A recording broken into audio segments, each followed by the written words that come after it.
lagi. Entah sampai kapan ku mengingat tentang dirimu. Ku hanya diam, menggenggam menahan segala kerinduan, memanggil namamu di setiap malam.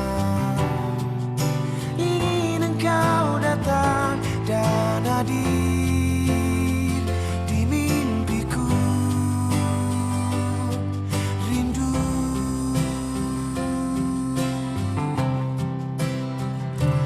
dan waktu kan menjawab pertemuanku dan dirimu. Hingga sampai kini aku masih ada di sini. Ku hanya diam, menggenggam menahan segala kerinduan, memanggil namamu di setiap malam. Ingin engkau datang dan hadir di mimpiku. Rindu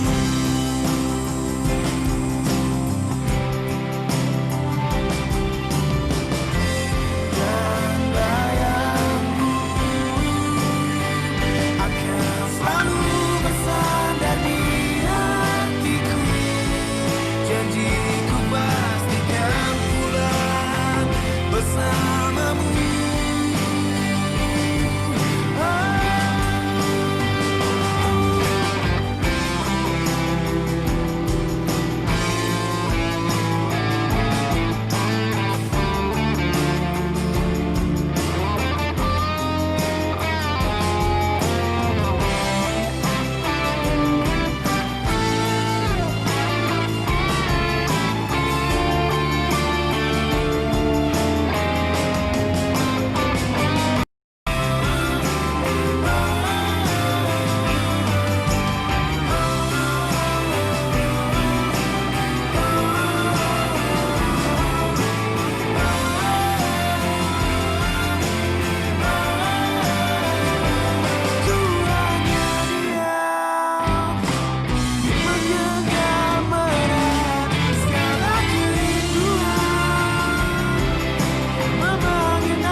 Do you love Gantt charts? Here's how easily you can build one in ClickUp.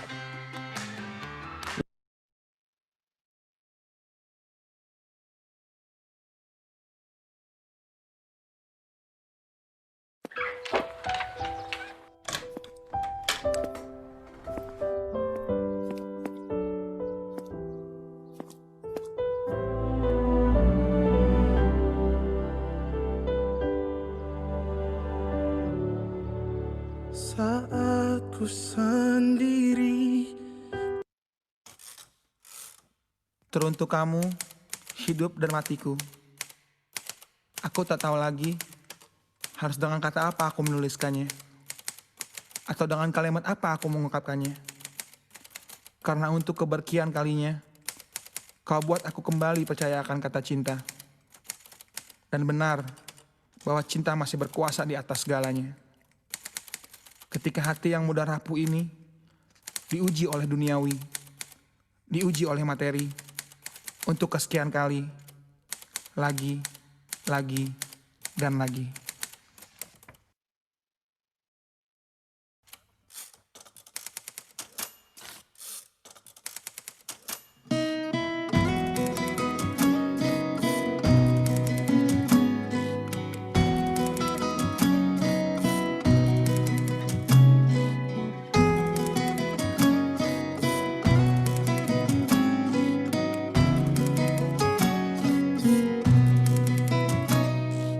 Ku tuliskan kenangan tentang caraku menemukan dirimu,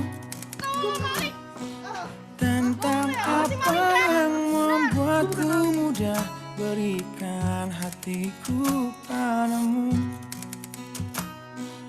Takkan habis sejuta lagu untuk menceritakan cantikmu. Kan teramat panjang puisi untuk menyuratkan cinta ini. Telah habis sudah cinta ini, tak lagi tersisa untuk dunia, karena telah ku habiskan sisa cintaku hanya untukmu.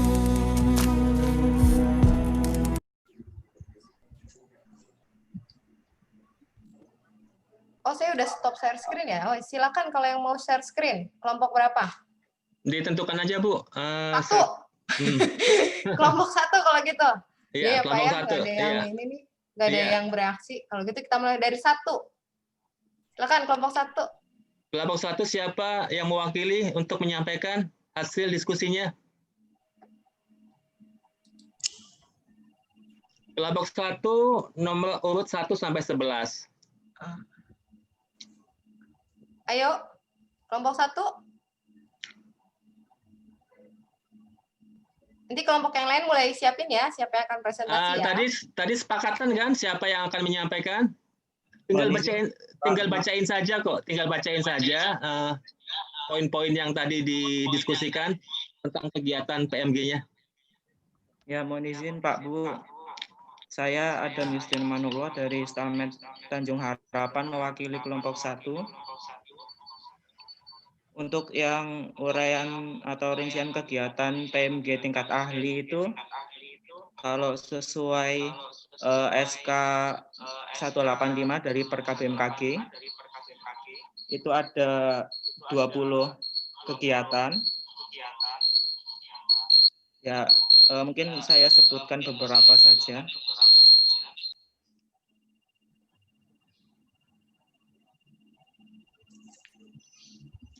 Bu Maria, apakah kelompok 2 nanti bisa nggak disampaikan lewat PowerPoint 1 slide gitu ya? Oh, boleh. Boleh, Pak. Kreativitasnya aja. Iya. Silakan. Oke, kelompok 2 sampai kelompok 4 mungkin bisa mempersiapkan rekap diskusinya di 1 slide PowerPoint supaya nanti bisa di-share di slide-nya. Tapi nggak bisa ya kalau bukan ke host ya? Enggak sih, boleh kok. Kayaknya kalau diizinkan untuk share screen bisa kok. Oke. Nggak harus co-host. Ayo, Oke. tadi siapa? Adam ya? Iya, Bu. Izin Monggo, sebelumnya apakah lanjut. speakernya terdengar, Bu? Terdengar. Sip. Oh ya. Ya, untuk kegiatannya yang pertama, melaksanakan pengendaraan meteorologi jarak jauh.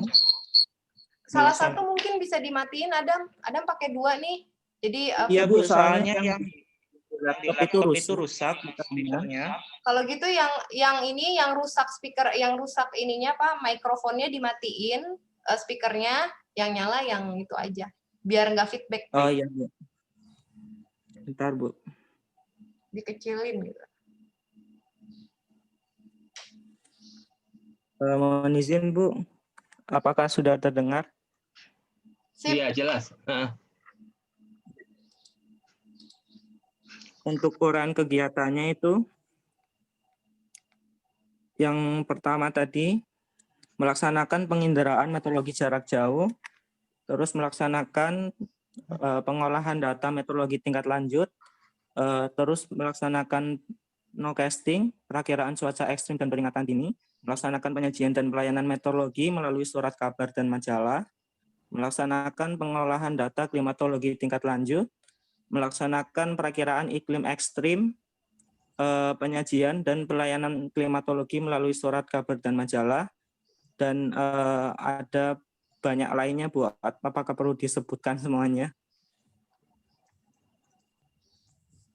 Yang di luar yang ada di SK 185 yang tadi teman-teman diskusikan mungkin ada terucap gitu, apa ya kegiatan-kegiatan saya yang masuk kegiatan yang dikerjakan di UPT gitu atau di tempat tugas teman-teman gitu yang mungkin nggak ada di SK 185. Tadi tidak sempat terdiskusikan ya. Kira-kira kerjaannya apa gitu. Mohon izin tadi juga beberapa baru masuk agak terlambat itu, jadi belum sempat diskusikan, Bu. Oke, berarti di kelompok 1 itu sebenarnya pekerjaan yang berdasarkan yang ada di SK 185. Betul ya? Betul, Bu. Kalau gitu, mungkin kita bisa lanjut ke kelompok 2. Ayo kelompok 2. Kelompok 2. Ya, Bu, izin, Bu. Laiza. Iya, Bu. Silakan kalau mau share screen monggo. Izin, Bu, sebelumnya saya dari hasil kelompok kami tadi pembahasannya nggak terlalu banyak karena memang dari kami belum ada yang pernah buat dupak, dan tuh saya coba share screen dulu.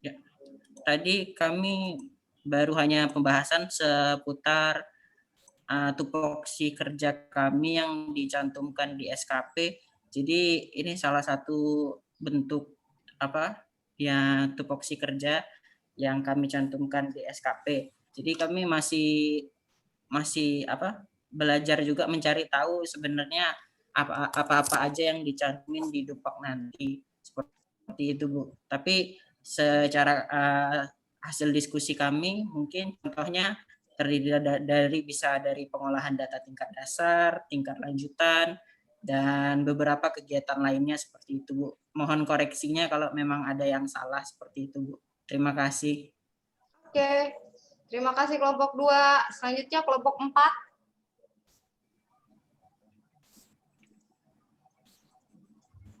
Laiza bisa di stop share screen-nya? Kelompok 4. Iya, Bu.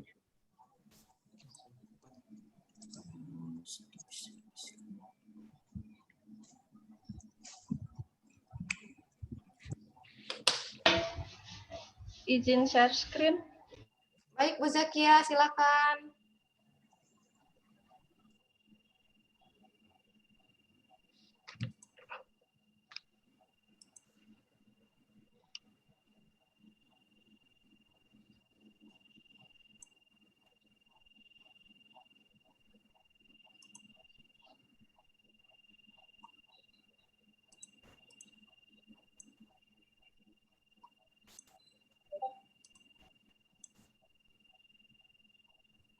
Bu Zakia masih off itu mikrofonnya.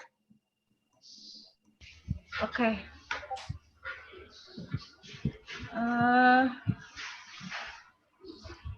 Ini untuk persiapan pengamatan biasanya kalau kita melakukan pengamatan meteorologi seperti Vibal, Rason ataupun Sinop, kita masukkan dalam unsur persiapan pengamatan dan pengamatan meteorologi. Lalu ketika kita menginput data SINOP melalui CMSS ataupun FTN ataupun SSB ya dulu. Nah, kita melaksanakan pengumpulan data menggunakan sistem JTS. Lalu ketika kita membuat perakiraan cuaca, kita bisa memasukkannya di pengolahan data tingkat dasar. Misalnya membuat perakiraan cuaca harian. Lalu ketika kita menganalisa misalnya ada suatu kejadian cuaca ekstrim, lalu kita membuat laporan analisanya bisa dimasukkan ke dalam menganalisa cuaca, menganalisa cuaca di sini untuk pengolahannya ketika kita membuat suatu produk, misalnya produk siklon tropis, kita bisa membuat memasukkannya di pengolahan dan analisa. Lalu juga ketika kita membuat suatu karya tulis atau KTI, kita bisa memasukkannya di membuat karya tulis ilmiah. Di sini ada bidang meteorologi serta unsur penunjang seperti jika ada mengajar ataupun mengikuti diklat dan lain sebagainya bisa dimasukkan juga. Itu aja dari saya, Bu Maria. Terima kasih. Terima kasih, Bu Zakia. Ya, kelompok 3. Lanjut. Baik, mohon izin, Bu. Ya, Saya silakan izin Fauzan. Boleh? Pak Fauzan ini ya? Iya, Mari. bentar.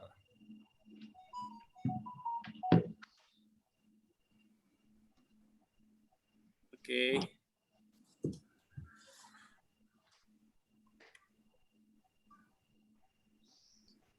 Sorry. Ini gimana sih? Ya, salah. Bentar ya, Bu. Oke, mohon izin, Bu. Ini hasil diskusi kami dari kelompok 3. Jadi kami kebetulan juga yang di kelompoknya dari UPT semua, tidak ada yang di pusat. Tadi ada Bang Hanif aja, cuma Bang Hanif mungkin lagi di perjalanan sehingga tidak aktif di diskusi. Baik, ini adalah contoh dupak dari pekerjaan rutin dan tambahan yang ada di UPT, karena kami tadi semua dari UPT. Nah, kalau misalnya di kotak warna biru, itu 1-5, itu dari yang tugasnya adalah pengamatan. Jadi kebetulan kayak misalnya saya, contohnya di stasiun meteorologi kelas 1 Nadiem Batam, itu jadi kita ada rolling. Jadi 3 bulan di observer dan 3 bulan di forecaster. Jadi ini contoh dari semester 1 tahun 2020, misal dari bulan Januari sampai Juni, itu nomor 1-5 yang saya warna biru kan, dalam box warna biru itu adalah tugasnya dari observer. Dan kalau misalnya kita lihat, jika hanya mengandalkan itu, berarti angka kredit kita hanya sedikit gitu. Kalau misalnya dilihat-lihat, ya mungkin cuma berapa sih gitu, Bu. Nah, kemudian dari nomor 6 sampai 22, itu dari tugasnya forecaster. Dan kelihatannya mungkin lebih banyak, dan memang tugasnya juga lebih banyak, walaupun tidak harus sedisiplin yang ada di observer gitu. Kemudian yang kedua ada tugas tambahan, pekerjaan tambahan di luar kegiatan rutin. Itu ada contoh kayak misalnya tim posko koordinasi Nataru.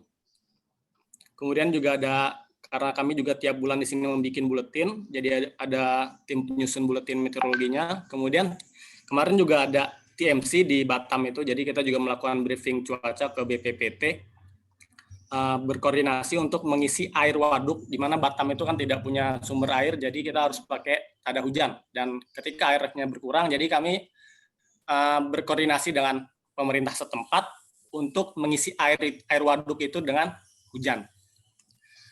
Kemudian juga pelatihan teknis meteorologi maritim, kemudian juga contoh kayak ada SLCN dan lain sebagainya, dan itu juga mungkin perlu pencerahan dari Ibu lebih lanjut gitu terkait kayak misalnya tugas-tugas tambahan yang mungkin di luar kegiatan rutin tersebut, bagaimana cara menyampaikan atau mendokumentasikannya dan agar tidak dicoret-coret lagi gitu loh, Bu. Maksudnya kayak contoh tuh kayak misalnya tim TMC ini kan di luar kegiatan gitu. terus kayak misalnya apa lagi ya, SLCN atau apa gitu, kayak misalnya tiba-tiba kita koordinasi dengan Pemda atau dengan apapun gitu, dan itu gimana cara mendokumentasikannya, mendelivernya ke bagian yang penilaian angka kredit itu agar tidak dipotong. Karena cerita dari senior-senior di sini kayak mengeluh gitu, ini kita kerja capek-capek segala macam, angka kredit kecil terus gitu. Nah, apa yang salah gitu? Karena kebetulan jadi beberapa waktu lalu, awal tahun ini, tahun 2020, ada penambahan pegawai di stasiun kami dari Ahmad Yani Semarang, dan beliau sudah PMG Madya. PMG Madya walaupun sebenarnya tidak qualified untuk jadi forecaster, jadi hanya di observer gitu. Dan saya melihat gitu, kalau misalnya beliau itu bikin, untuk angka kredit saja udah kayak buku, Bu. Jadi skripsi saya kalau misalnya ditumpuk 3 itu sama dengan lampiran-lampiran dokumentasi. Nah itu beda banget gitu, yang kayak saya lihat, kok ini tebel, yang punya senior-senior mungkin di sini cuma kayak apa ya, kayak buat makalah biasa gitu, cuma kayak soft cover, sedangkan Bapak itu hard cover. Dan kayaknya yang dilakuin Bapak itu tidak lebih sibuk dibanding yang lain, tapi nilainya selalu lebih besar. Nah, bagaimana tuh kok bisa kayak gitu? Apakah dilihat dari melihat dari covernya, padahal kan don't judge the book by its cover kan? Nah itu bagaimana? Saya mohon pencerahan juga dari Bu. Terima kasih. Selamat pagi. Oke, terima kasih Mas tadi Fauzan ya yang sudah presentasi. Iya, Mana nih? saya coba mencatat gitu ya, dari ada masukan dari Mas tadi yang kelompok 1, kemudian kelompok 2 mengambil dari yang ada di SK 185 ya. Kemudian tadi Mbak Kiki juga agak menyampaikan itu sama juga, yang dari kelompok 4 itu juga dari SK 185. Nah, ini yang dari kelompok 3 nih ya, agak ada tambahan, nambahin SLCN, ada kegiatan apa. Kalau teman-teman, sudahkah ada yang membuka SK 185 yang saya taruh di LMS? Untuk sekedar dibaca-baca gitu sebagai pengantar tidur? Belum ya? Belum ada yang belum buka-buka ya? Oke, karena tadi memang sih, kalau saya lihat di sini semuanya adalah PMG, belum pernah punya jabatan fungsional ya, mungkin masih pada baru-baru lulus gitu ya, jadi pada belum masuk PMG. Hanya beberapa doang yang sudah, berarti memang sama sekali belum pernah nih yang namanya menyentuh si SK 185. Kalau teman-teman lihat, sebentar saya share screen sekalian dulu ya.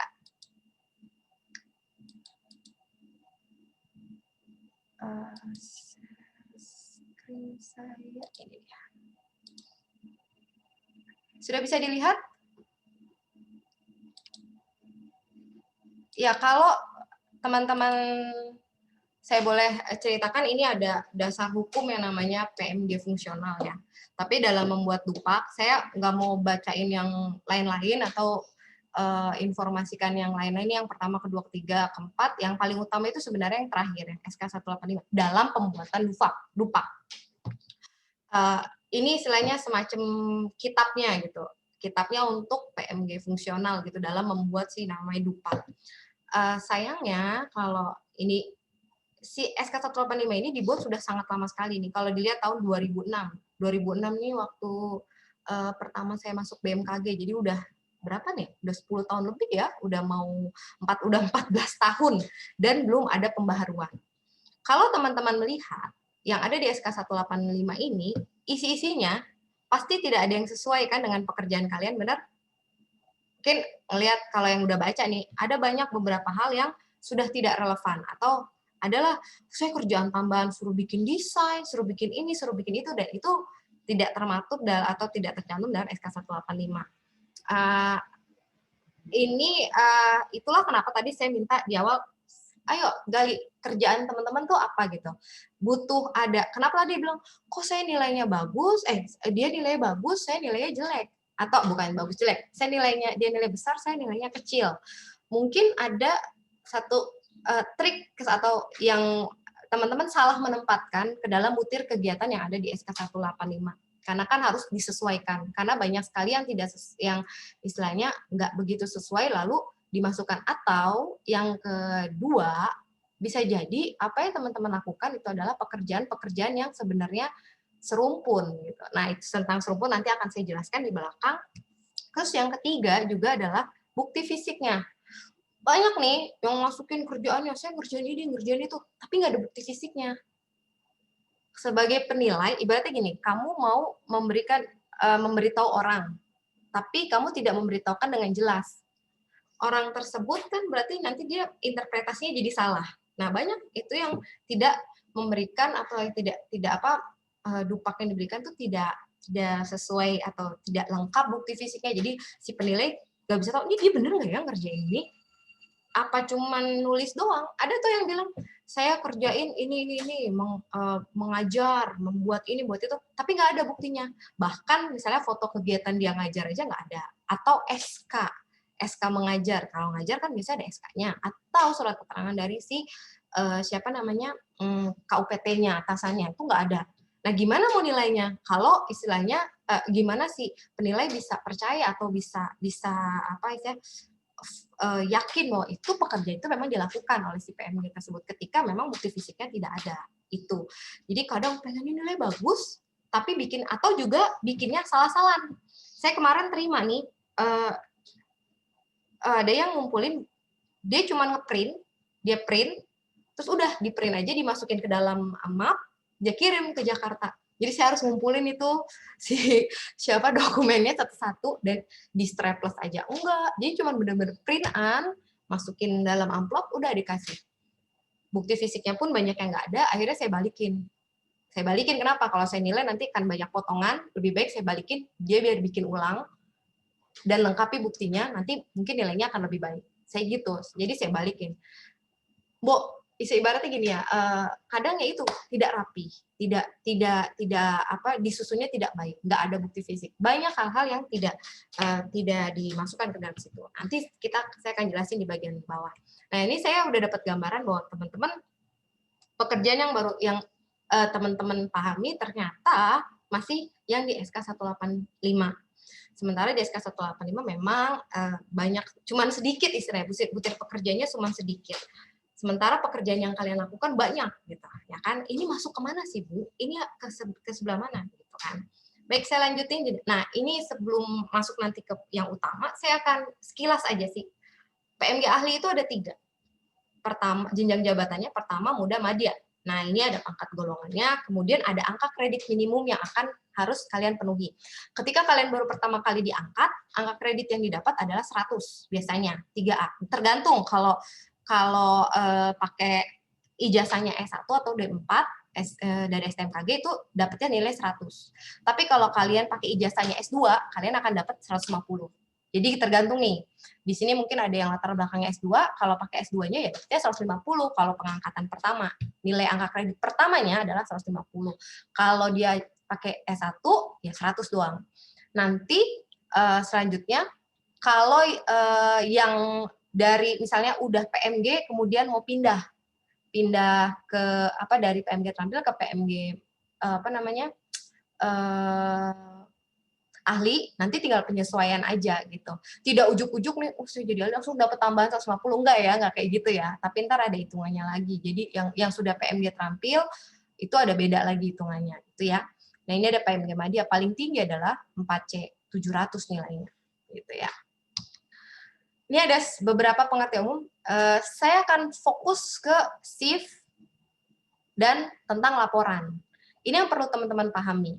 Banyak sekali yang kenapa banyak dicoret gitu ya, karena mereka lupa bahwa dalam satu pelaksanaan SIF itu cuma 6 sampai dengan 8 jam.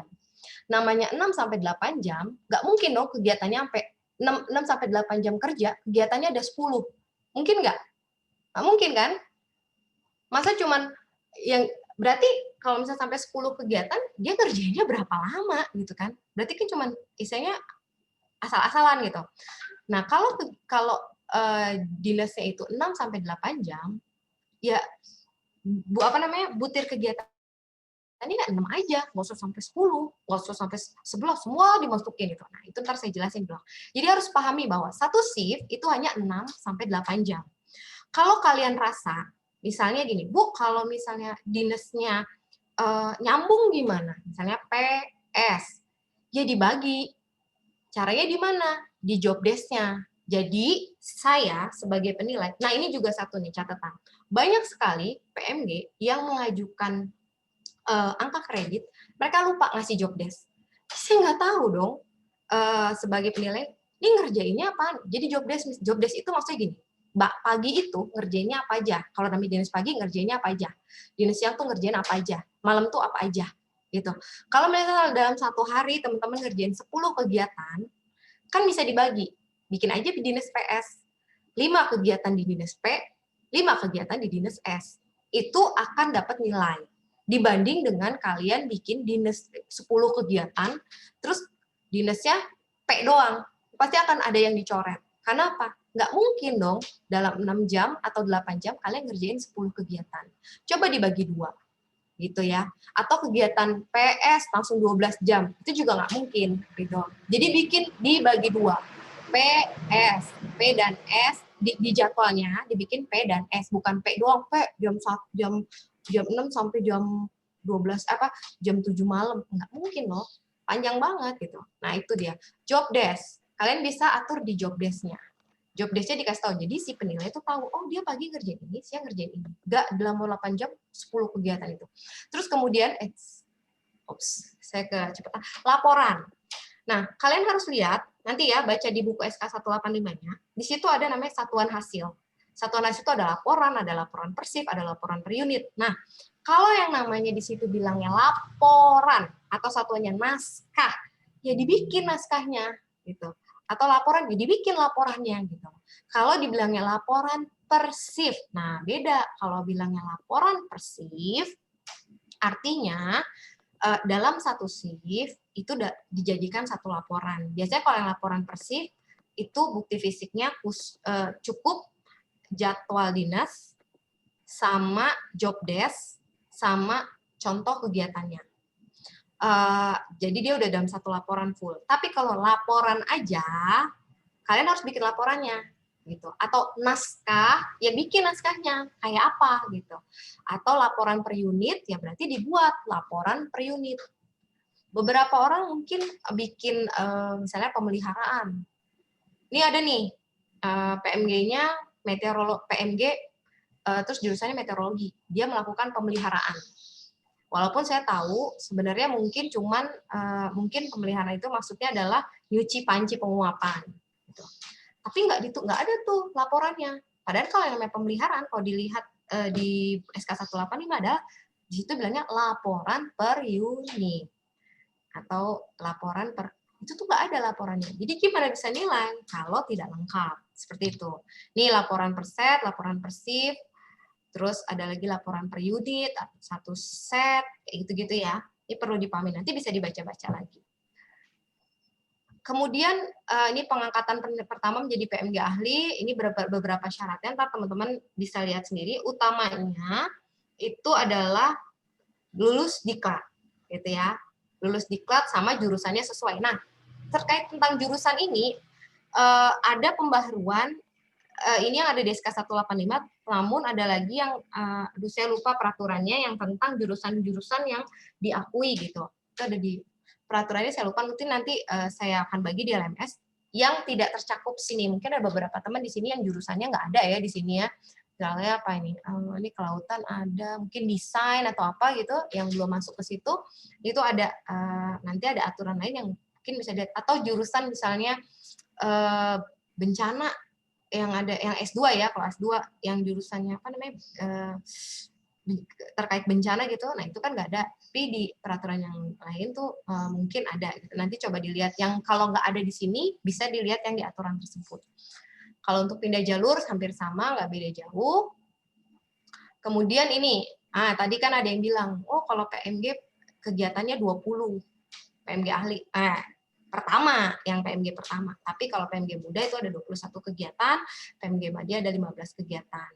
Ini ada beberapa catatan khusus. Kalau teman-teman ada di UPT daerah terpencil, nah UPT daerah terpencil ini bukan artinya kalian misalnya, kalian tugasnya misalnya di Medan ya, terus kalian disuruh di pos mana gitu. Terus dimasukin UPT daerah terpencil. Oh enggak semudah itu gitu. Tidak sesederhana itu, tapi harus dilihat di dalam SK 185 di lampiran ke-16, di situ ada daftar UPT yang masuk ke UPT daerah terpencil. Ini nanti dapat bonus nilai 2 dua setahun ya. Jadi kalau 1 semester itu ya nilainya 1. Nah, kalau kalian melakukan jenjang kegiatan nih nanti kalian udah jadi PMG ahli, melaksanakan jenjang kegiatan 1 tingkat di atas kalian, misalnya kalian PMG pertama, kalian ngerjain ke PMG muda, itu nilainya 80% yang kalian dapat. Tapi kalau kalian ngerjain di bawahnya, ya kalian akan dapat 100%. Nggak masalah gitu ya, kalau misalnya di jenjangnya kalian tuh, misal kalian PMG pertama, tapi pekerjaan kalian lakukan di PMG muda, itu sebenarnya nggak masalah dikerjain. Tapi yang pasti itu, perhitungannya adalah 80%. Kemudian ada lagi untuk menulis. Ini penulisan karya tulis ilmiah. Kadang-kadang suka ada yang lupa. Misalnya untuk yang dimasukin ke majalah tuh dapat nilai 6. Nah, langsung dia taruh di situ 6. Padahal enggak. Kalau nulis sendiri 6. Tapi kalau nulisnya berdua, kalian penulis pertama, ya kalian dapatnya 3,6. Tapi kalau kalian penulis berdua, kalau penulis kedua, ya dapatnya cuma 2,4, tidak 6. Jadi perlu diperhatikan ini, formulasi 60-40 dari angka kredit. Ya. Dan maksimal untuk penulis itu cuma 3. Ya, penulis pembantu, jadi maksimal tuh 4 orang. Kalau sampai 6 orang, 7 orang, ya wassalam dah.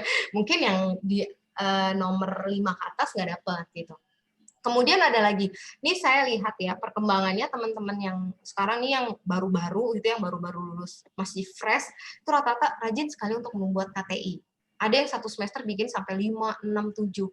Nah, ada lagi yang namanya kita gini loh. Tadi saya lihatkan ke teman-teman ya, maksimal posisi kita kan itu di PMG Madya, ya kan? Ada nilai 700 maksimum gitu loh. Dan ada latar-latar belakang pertimbangan lainnya. Jadi nggak cuma sekedar asal ngumpulin, enggak. Kami mengatur supaya jadi nggak semudah itu orang tuh langsung naik pangkat cepet-cepet gitu loh. Tapi harus diatur gitu. Ntar akan kebanyakan orang yang madya, tapi pekerjaannya tidak sesuai madya, atau kebanyakan di muda yang naik soalnya kebanyakan muda tapi pekerjaannya nggak sesuai. Jadi itu harus diatur. Makanya KTI itu kan lumayan besar gitu ya, kalau nulisnya sendiri dan dia akan bisa mempercepat kalian untuk naik pangkat. Tapi kalau sampai 5, 6, 7 itu terlalu banyak gitu. Jadi biasanya ada aturan lagi yang dibuat oleh kesepakatan oleh tim penilai bahwa maksimum dalam 1 semester itu maksimum 2 karya tulis ilmiah. Jadi kalau kalian ngerasa nih, saya bikin 5 nih Bu, kenapa kok nilainya masih kecil juga? Ada kemungkinan jadi gini, bukan dihilangkan, tapi diambil 2 aja. Nanti di semester berikutnya kalau misalnya kalian nggak ada karya tulis ilmiah, nah itu bisa dinilai lagi. Atau makanya bisa dibagi gitu. Dalam setahun misalkan kalian nulis 5 karya tulis, ya dibagi semester ini 2, semester depan 3. Lebih baik seperti itu supaya dia dinilai semua. Dan juga ada pertimbangan dari penilai. Kalau dia nulis terus misalnya dalam 1 semester 5 gitu, 5 tulisan.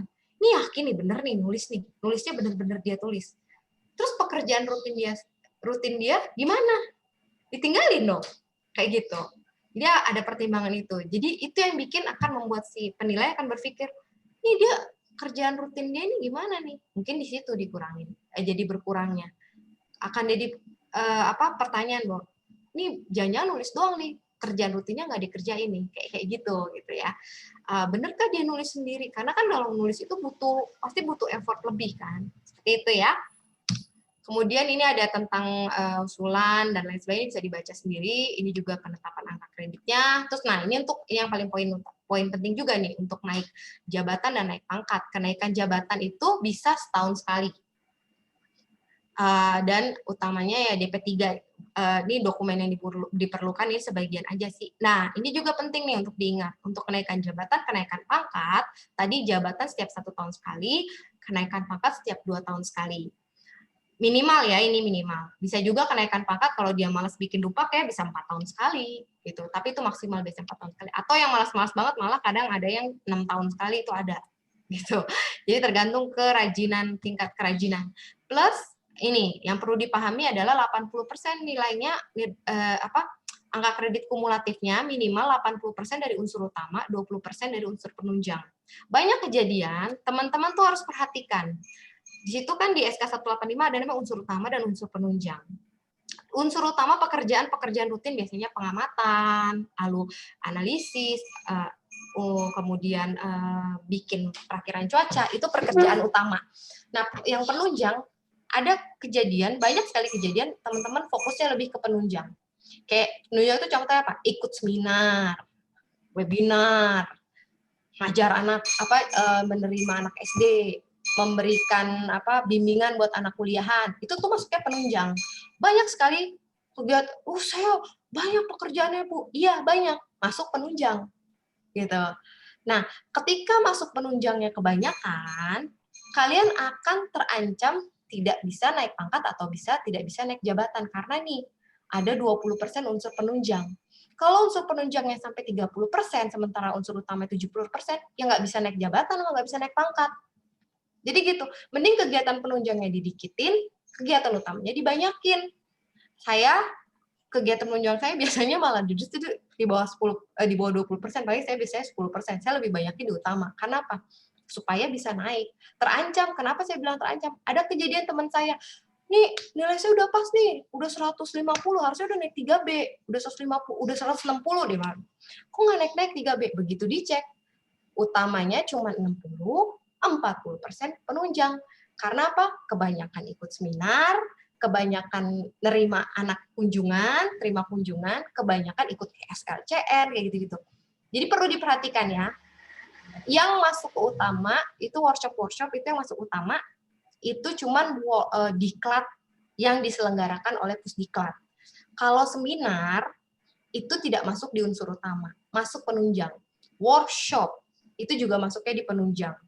Kecuali workshop yang dilaksanakan oleh WMO. Ada surat tugas dari WMO, itu baru masuk unsur utama. Di luar itu penunjang, ya. Perlu diperhatikan, jangan keseringan ikut workshop. Dalam satu semester cukup 2 aja. Nggak usah banyak-banyak. Ingat, ada 20% unsur penunjang atau kalian akan terancam tidak naik pangkat atau jabatan, gitu ya. Kemudian ini ada tentang kenaikan jabatan tadi nih. Madya harus nih untuk PMG Madya tuh sebenarnya harus 12 itu berasal dari unsur pengembangan profesi. Apa sih unsur pengembangan profesi? Biasanya dia kayak bikin SOP, dia bikin tulisan gitu. Nah, banyak sekali kejadian sekarang ini yang Madya justru kegiatannya cuma pengamatan. Itu biasanya ntar akan mungkin nilai dia jadi kurang gitu ya, dikurangin poinnya. Kemudian ini juga ada tentang pembebasan sementara. Halo Ras, gimana Ras? Kembali. Nah, ini ada pembebasan sementara, teman-teman bisa baca sendiri. Nah, sekarang saya masuk ke bagian utama tentang pembuatan daftar usulan angka kredit. Yang perlu teman-teman pahami adalah dalam membuat angka kredit, dalam membuat DUPA, itu yang paling utama kalian bikin dulu jadwal dinas yang benar, periode Januari Juni kan ini saya bikin periode Januari Juni Juli Desember, bikin dulu jadwal dinas yang benar gitu ya. Yang tadi saya bilang disesuaikan dengan shift-nya. Kalau kerjaannya banyak, bagi-bagilah ke dalam shift. Itu dia di jadwal dinas, susun dengan jadwal dinasnya yang baik. Daftar pekerjaan rutin. Nah, daftar pekerjaan rutin itu kerjaannya kalian apa, terus bikin si job desk-nya. Terus mulai deh kumpulin buktinya. Oh, pekerjaan rutin ini buktinya apa sih? Dikumpulin. Pekerjaan rutin ini buktinya apa? Buktinya. Kemudian mendata kegiatan non-rutin seperti workshop, BIMTEK, posko, bukti fisiknya juga didata. Nah, itu fungsinya. Kalau misalnya, wah ternyata workshop saya ikut BIMTEK sebagai peserta dan workshop sebagai peserta dalam satu semester ada 5. Wah, saya masukin 2 aja deh. Gitu. Yang 3 lagi ntar semester depan. Itu sebenarnya nggak masalah. Sertifikat workshop, sertifikat BIMTEK sebenarnya bisa dimasukin kalau misalnya kebanyakan ya. Bilang aja di situ ditulis terbanyak saya ada 5 belum diajukan di semester sebelumnya gitu. Nanti si penilai akan tahu. Kalau misalkan dalam satu semester kalian punya 5, terus kayak kalian masukin cuma 2 workshopnya nih, kalian catat di semester berikutnya. 3 yang kalian masukin dikasih catatan belum diajukan di semester sebelumnya. Nanti penilai akan tahu. Biasanya penilai itu misalkan menilai stasiun A, dia di semester berikutnya biasanya nih sama SDM dikasih juga ya si semester A lagi, untuk di semester berikutnya ya si UPTA lagi. Biasanya seperti itu. Tapi bisa juga dirubah tergantung dari SDM gitu. Karena tim penilai itu dia komunikasinya tidak boleh langsung ke PMG, komunikasinya via melalui SDM ke sekretariat PMG yang ada di SDM BMKG ya. Nah, seperti itu ya. Jadi jangan diajuin bersama-sama dalam satu semester langsung banyak workshop gitu. Terus yang berikutnya setelah semua daftar pekerjaan udah ada, job list sudah ada, jadwal dinas sudah ada, baru terus bukti-bukti fisiknya juga sudah kumpul, kemudian baru bikin namanya laporan kegiatan bulanan atau tahunan. Nah ini tahunan atau tahunan ini biasanya di situ isinya per semester ya. Satu lagi, ini pengingat juga buat teman-teman. Kalau kalian membuat, kadang kan ada yang malas bikin dupaknya, ada yang bikin dupaknya, saya bikin dupaknya setahun sekali lah, langsung 2 semester gitu. Nah, kalau kalian bikinnya 2 semester, dalam 1 tahun, bikinnya jangan digabung 1 tahun. Itu bikin bingung nanti si penilai. Bikin tetap, walaupun kalian ngajuin untuk 1 tahun, tapi tetap dipisah per 1 semester. Per 1 semester, semester 1, semester 2, itu dipisah laporannya. Jangan digabung jadi 1 dalam 1 tahun. Itu akan membingungkan penilai. Gitu ya. Nah, kemudian yang kelima baru deh dibikin namanya dupaknya. Ini juga kadang yang suka lupa nih, surat-surat pernyataan. Kalau kalian lihat di SK 185, itu ada beberapa namanya surat pernyataan. Surat pernyataan melakukan pengamatan, surat pernyataan melakukan kegiatan penunjang, surat pernyataan kegiatan pengembangan, itu ada surat format surat pernyataannya. Nah, di bawahnya dikasih tuh ngerjainnya apa aja, tugasnya apa aja, kayak gitu ya. Kayak misalnya PMG terampil, banyak nih teman-teman yang biasanya ngerjain kerjaan PMG terampil, udah PMG ahli gitu masih ngerjain PMG terampil. Sebenarnya beda pekerjaannya itu adalah kalau PMG ahli dan PMG terampil biasanya ya di bagian pengembangan pengamatan sama pengembangan sistem aja yang agak beda. Sisanya yang bawah pengembangan profesi itu sama penunjang, itu butir pekerjaannya hampir sama antara terampil dan ahli. Nah, perlu dicek lagi gitu, dipahami lagi. Jangan sampai kerjaannya banyakkan kerjaan di mana namanya di PMG terampil, ahlinya malah justru sedikit. Satu lagi, kalau mau dapat nilainya besar, kalau kalian perhatiin ya, kegiatan persif biasanya nilainya tidak terlalu besar. Tapi yang ini ya, satuan hasilnya laporan persif, itu biasanya tidak begitu besar. Tapi kalau yang satuan hasilnya laporan, naskah, itu biasanya agak besar. Nah, kalau kalian ada pekerjaan yang tidak tercangkup di situ, cobalah kalian cari pekerjaan-pekerjaan yang bukti fisiknya berupa laporan. Verifikasi itu berupa laporan. Tapi jangan mentang-mentang verifikasi nilainya gede gitu ya, bikin laporannya asal-asalan. Ya nggak bisa juga. Gitu. Harus sesuai dengan standar laporan verifikasi. Jangan juga bikin asal-asalan gitu. Karena itu balik lagi mempengaruhi penilaian juga. Gitu. Karena kan si tim penilai dia juga ngeliat nih, oh ini laporannya bener apa cuma asal-asalan bikin doang nih gitu. Coba cari kegiatan-kegiatan yang butuh fisiknya laporan.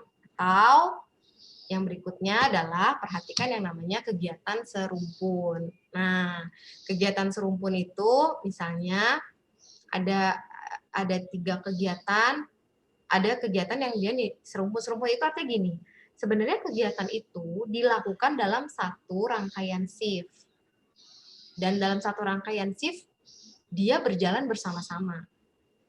Itulah, contohnya nih, pengamatan permukaan darat laut dengan alat konvensional otomatis telemetri. Ini dilakuinnya kan bareng-bareng, betul nggak? Kalau kalian udah pengamatan, ini dilakuinnya bareng-bareng nih. Nggak sejam pengamatan konvensional, sejam pengamatan otomatis. Enggak kan? Dalam satu, kalau pengamatan biasanya kan setiap 10 menit, sejam sekali, 10 menit sih, setiap 1 jam sekali. Nah, selama 1 jam itu, yang kalian lakukan kan 3-3 ini kan? Enggak yang sendiri-sendiri kan? Tapi 3-3. Nah, itu namanya kegiatan yang dibilang serumpun. Sebenarnya dia dikerjakan dalam satu waktu yang sama dan tidak terpisah-pisah, dia dalam satu kelompok besar. Untuk kegiatan atau yang namanya ini melaksanakan pengumpulan dan penyebaran data dengan sistem komunikasi konvensional, GTS, internet, biasanya itu digabung tuh. GTS sendiri, dipisah tuh, GTS sendiri, internet sendiri. Padahal ini kan kerjanya barengan. Dikerjainnya bareng-bareng, bersama-sama. Nah, itu namanya serumpun. Kemudian ada lagi yang menganalisis dan evaluasi cuaca. Analisis dan evaluasi cuaca ini biasanya kerjanya juga bareng-bareng. Hampir mirip malah sebenarnya. Itulah kenapa dibilangnya ini namanya kegiatan serumpun. Untuk kegiatan yang serumpun, misalnya ada 3 kegiatan tadi itu ya, pengamatan dengan konvensional, kemudian dengan otomatis, kemudian dengan tadi apa namanya, telemetri. Nah, kalau kalian lakuin 3-3 ini, untuk laporan dupaknya pilih aja satu yang nilai dupaknya paling besar dibanding kalian pilih 3-3-nya. Kalau kalian pilih 3-3-nya, nanti sama penilai itu nilainya akan dibagi 3. Jadi lebih baik pilih yang nilai paling besar. Misalnya, paling besar pakai telemetri. Ya udah pakai telemetri aja. Nilainya paling besar yang pakai otomatis. Ya udah pakai yang otomatis aja. Yang si konvensional nggak usah dimasukin. Gitu. Itu ya. Nah, kalau ini untuk PMG terampil. Saya percaya teman-teman di sini pasti banyak yang masih mengerjakan pekerjaan PMG terampil. Karena tadi ada yang nyampein tuh, masih ada yang pengamatan juga. Dan banyak juga yang saya temui, kalian dari yang sudah bikin dupak gitu ya, itu rata-rata masih mengerjakan pengamatan yang pekerjaan PMG terampil. Nah, ini tentang serumpun mungkin bisa diinfokan ke teman-temannya gitu ya, satu stasiun untuk coba dimengerti lagi tentang kegiatan serumpun. Nah, kalau untuk PMG ahli, yang serumpun itu cuma ada satu, yaitu melaksanakan penginderaan jarak jauh dan membuat nowcasting ekstrim gawar dini. Nah, ketika kalian membuat nowcasting atau peringatan dini cuaca, pasti kan kalian akan melihat radar. Ini barengan nih, nggak mungkin sendiri-sendiri. Ini sejam, nggak. Biasanya barengan. 5 menit jadi satu. Dalam sejam, ini berlangsung bersamaan. Dalam pelaporannya, pilih salah satu aja. Misalnya, yang lebih gede melaksanakan penginderaan jarak jauh nilainya. Ya udah masukin aja penginderaan jarak jauh. Laporannya apa? Ada gambar radar plus laporan peringatan dininya. Gitu ya. Terus, nah, tadi itu yang serumpun. Ada juga namanya kegiatan yang belum tertampung di dalam, ini hanya sebagian ya sebenarnya. Ada banyak kegiatan-kegiatan yang saat ini dilakukan itu tidak tertampung di dalam SK 185. Ini hanya sebagian. Contohnya FemFlight. Kalau yang kerjanya di bagian PTO penerbangan pasti pernah yang namanya FemFlight atau FemVoyage atau PMO. PMO itu yang naik kapal ya, di bagian yang stasiun maritim biasanya ada perjalanan dinas dengan ngikutin kapal untuk pengamatan di laut. Atau bisa juga analisis cuaca untuk keperluan asuransi, misalnya PTSP. Ada yang di daerah gitu ya, saya minta analisis kejadian hujan lebat tanggal sekian. Nah, untuk kegiatan-kegiatan ini yang nomor 1, dia di SK 185 masukkan ke bagian melaksanakan evaluasi dan verifikasi cuaca. Kemudian yang berikutnya adalah keikutsertaan dalam tim hujan buatan. Nah, keikutsertaan dalam tim hujan buatan ini di SK 185-nya bisa masuk ke keikutsertaan dalam survei tingkat nasional. Kemudian pengamatan siklon tropis, kan di SK 185 juga nggak ada tuh. Bisa dimasukin yang namanya melakukan analisis cuaca. Pelayanan di luar stasiun misalnya, teman-teman ada kedatangan RI1, kalian harus datang di poskonya untuk memberikan informasi cuaca. Nah, itu masuknya ke penyajian dan pelayanan meteorologi melalui briefing. Kemudian ada lagi nih yang mungkin tinggal di daerah yang ada gunung berapi atau kabut asap ya, yang di daerah Sumatera sama Kalimantan tuh biasanya kan ada kebakaran hutan, terus kalian bikin trajektori asapnya atau trajektori itu vulkanik di daerah yang ada gunung berapi ya. Ini bisa masuk ke pengolahan data tingkat lanjut atau hal-hal kegiatan belum tertampung lainnya yang nanti mungkin bisa teman-teman tanyakan di LMS atau saat ini juga boleh. Contoh juga nih misalnya sekarang perkembangannya itu kalian bikin produk grafis. Nah, itu masuk mana ya, Bu? Gitu. Itu bisa masuk di pembuatan multimedia. Di bagian pengembangan sistem ada namanya membuat tampilan multimedia. Nah, itu desain grafis bisa tuh masuk di situ. Ya. Kemudian, nah ini contoh laporan bulanan. Nih, di bagian bawahnya, jangan lupa ya, ini yang paling sering juga nih, MIS. harus kepala UPT, Kabid, Kasubid, Kasih. Kepala UPT kalau di BMKG Pusat minimal Kasubid atau Kabid. Bisa dipilih Kabid atau Kasubid. Kalau di UPT bisa Kasih atau kepala UPT. Nah, ini kan ada yang tulisan kalian, ini contohnya laporan bulanan. Bukti fisik setiap kegiatan wajib disertakan dalam dokumen lupa. Jangan lupa. Nah, ini juga nih, contoh lagi nih. Nah, sama nih, untuk laporan tahunan juga di bawahnya kepala UPT, Kabid, Kasubid, atau Kasih. Tapi, di Dupaknya, tadi kan itu baru laporannya. Di Dupaknya, ini kan contoh Dupak, di Dupaknya, di bagian sini, wajib hukumnya adalah kalau di pusat, minimal kepala pusat. Bukan Kasubid atau Kabid, tapi kepala pusat kalau di pusat. Kalau di UPT, minimal kepala UPT. Di sini nggak boleh nih kasih. Karena kalian udah ahli. Jadi harus kepala UPT. Kalau di balai, ya kepala balai. Tidak boleh Kabid atau Kasubid. Harus kepala balai. Itu ya. Kemudian ini ada beberapa butir-butir kegiatan. Contohnya nih, kalau kalian ikut nih, contohnya ikut kegiatan ini untuk yang sertifikat, tanda jasa, ikut workshop, ikut diklat, ataupun tanda jasa gitu-gitu ya. Bukti fisiknya apa aja sih yang diperluin ya? Fotokopi, sertifikatnya, terus nih ada poin sertifikat tahun berjalan. Artinya kalau kalian ada dalam 1 tahun 5 kegiatan yang dilaksanakan dalam 1 semester, ya jangan 5-5 diajuin workshopnya, bisa dipecah.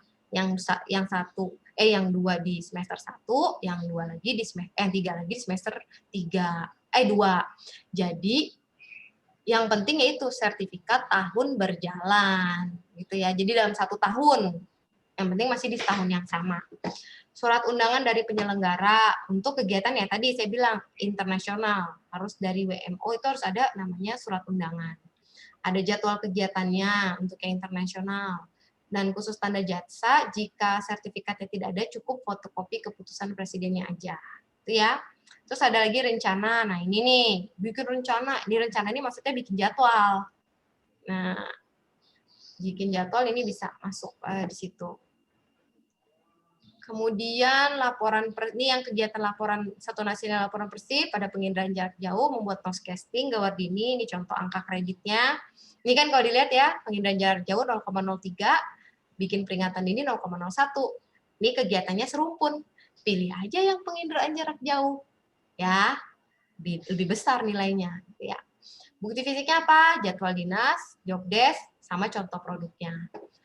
Kalau satuan hasilnya laporan per unit, contohnya apa? Melaksanakan perbaikan, kalibrasi, instalasi, pengoperasian, ada namanya laporan sebelum dan laporan setelah. Laporan yang isinya adalah sebelum dan setelah proses perbaikan atau proses kalibrasi. Wajib hukumnya, kalau nggak ada laporannya, ya siap-siap dipotong, gitu ya. Terus konsep, menyusun konsep. Kalau namanya konsepnya harus ada diketahui oleh KUPT atau kepala pusat. Konsep yang dibuat berupa pengelolaan data harus resmi. Nah, harus ada nih penjelasannya, tindak lanjutnya akan seperti apa. Ini laporan konsep, di dalam konsep tersebut harus jelas. Itu ya. Nih, tugas di daerah terpencil nih ada nih stamet-stametnya. Saya tulis semua di sini. Terus ada yang rancangan, menyusun rancangan, sama. Harus diketahui sama KUPT atau kalau di pusat, kepala pusat, harus ada tindak lanjutnya seperti apa. Apabila dikerjakan dalam kelompok, SK jadi nilainya dibagi dengan jumlah orang dalam SK tersebut. Misalnya, yang nyusun 3 orang, ya 0,07 dibagi 3, enggak 0,7 itu satu-satu, enggak, tapi dibagi 3. Nah, ini keikutsertaan dalam survei, peran serta lokakarya, ini yang setiap kali nilainya tadi yaitu ada nilai-nilainya, ada yang 1, ada yang kalau sebagai pemerasanan 3, moderator narasumber 2, buktinya ini ya.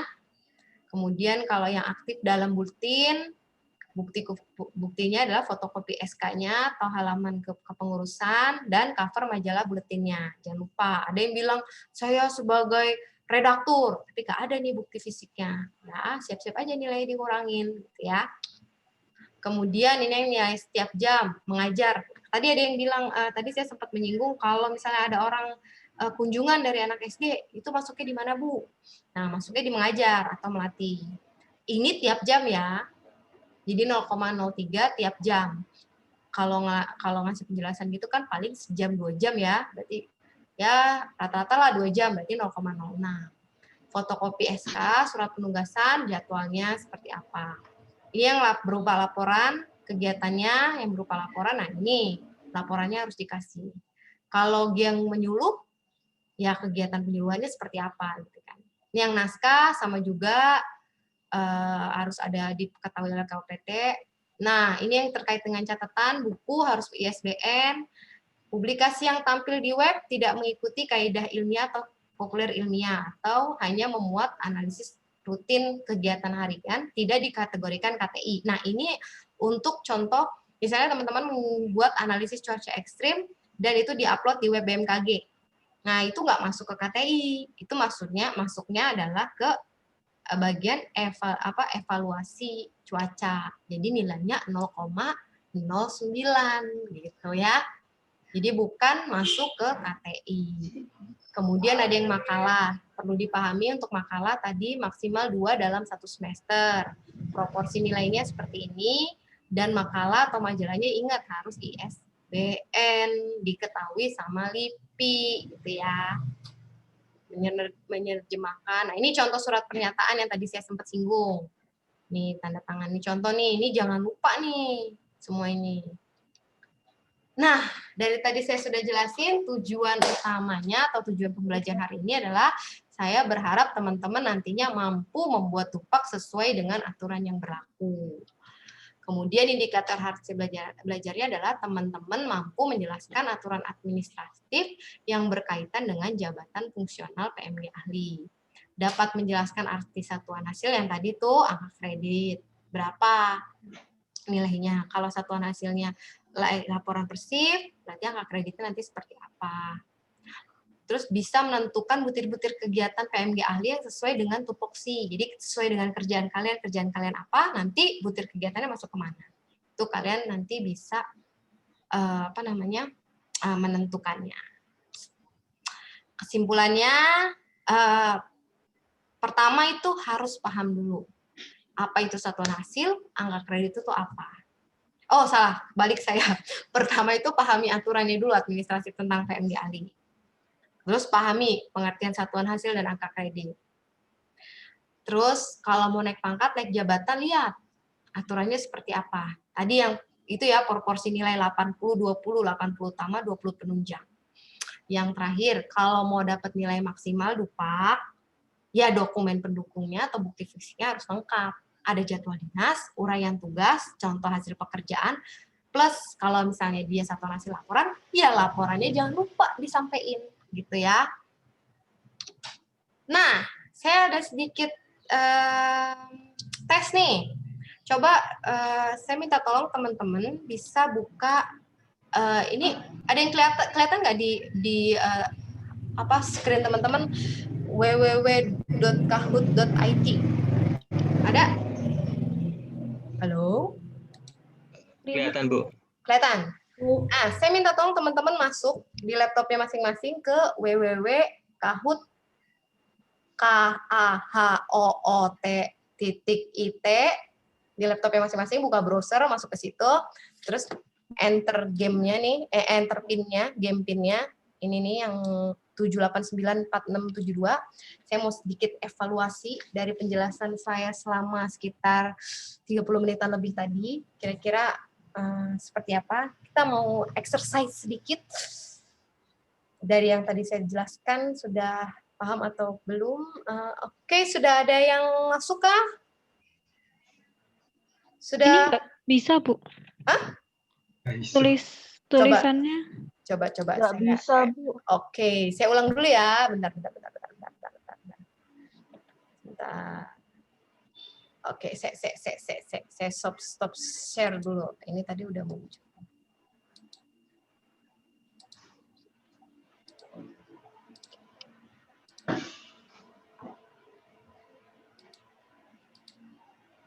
Sebentar. Oh, tadi terputus ternyata. Sebentar, maaf. Mungkin ada pertanyaan dulu sebelum kita masuk Oke. evaluasi. Ada yang mau nanya? Iya, silakan. Kalau ada pertanyaan. Izin Pak Jun. Bu Oke, oke, Bu Faida. Ada Bu, satu Bu. Silakan. Oke, monggo. Ibu, saya mau bertanya mengenai jabatan dan pangkat. Tadi saya masih belum paham. Jadi kalau misalnya kita ngajuin dupak, itu otomatis naik jabatan atau naik pangkat atau keduanya otomatis bareng gitu, Bu? Gimana? Kalau ngajuin dupak, otomatis naik pangkat jabatan bareng-bareng? Iya, karena kan tadi yang jabatan kalau nggak salah bisa tiap 1 tahun, tapi yang pangkat 2 tahun. Itu saya masih belum bisa. mudeng gitu, Bu. Bisa. Jadi otomatis gitu bareng, Bu? Bisa. Sebentar ya, saya ngatur. Bisa. Jadi gini, ada kejadian di mana saya berapa kali saya naik jabatan dulu, baru naik pangkatnya. Sebentar. Oh, ini. Atau kita main dulu ya gamenya ya. Ini ada kelihatan nggak di screen-nya belum ya? Belum. Gua agak berisik nih.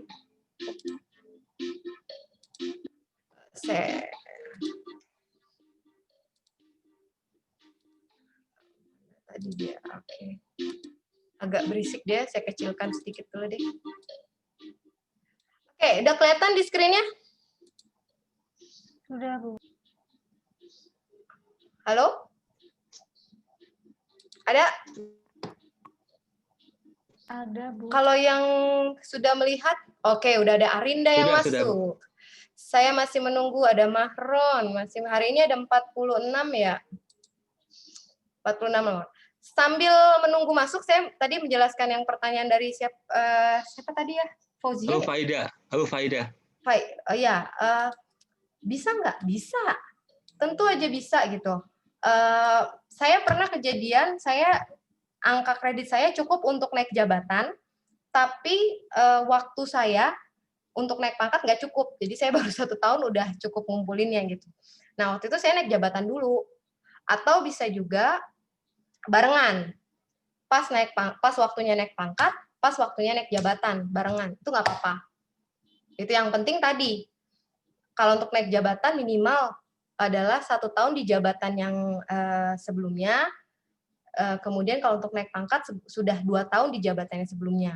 Jadi dia mau naik pangkat tuh itu bisa. Intinya itu, untuk naik pangkat 2 tahun, untuk naik jabatan 1 tahun. Udah masuk semua belum ini? Sudah ada berapa orang nih ya? 1, 2, 3, 27. Masih baru 27 orang. Ayo. 27 atau 30? Dikit lagi. Sudah belum? Sudah? Baru 31, Bu. 31. Udah? Yang lain 32. 33. Saya masih nunggu. Sudah? Ada lagi yang mau nanya sambil menunggu 46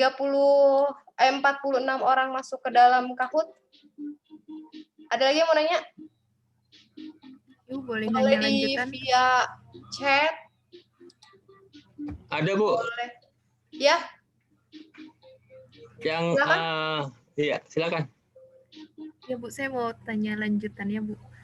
Jadi kalau misalnya untuk pengangkatan pertama, itu berarti kita nunggu SK PMG-nya dulu ya, Bu? Baru boleh ngajuin dupak. Untuk pengangkatan pertama, ya SK PMG itu ya SK pengangkatan pertama gitu. Jadi untuk pengangkat kalian yang harus kalian tunggu adalah sertifikat diklat. Jadi kalian ngajuin pengangkatan pertama itu harus pakai sertifikat nama diklat fungsional ahli ini. Yang ditunggu adalah sertifikat diklatnya gitu. Bukan si SK PMG-nya gitu pas ngangkat pertama. SK PMG-nya itu adalah SK pengangkatan pertamanya gitu ya. Udah 39 atau kita mulai aja ya, supaya tidak begitu lama waktu ini terbuang sia-sia. Saya akan mulai.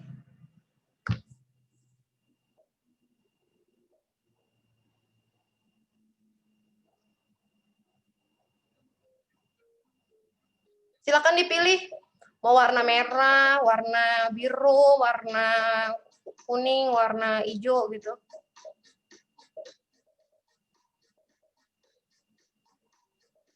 Yuk, 3 detik lagi waktunya. 22 orang menjawab dengan benar. Iya, PMG pertama. Nilai paling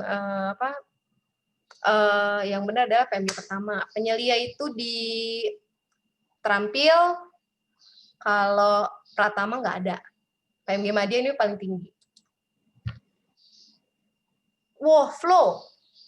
Paling tinggi nilainya. Nomor 4, Ibu Zakia. Ada nomor 3, Ibu Nofrida. Nomor 2, Kholis. Nah, ini cewek semua nih, bapak-bapaknya nggak ada. Next, nilai angka kredit minimum untuk pengangkatan 3C.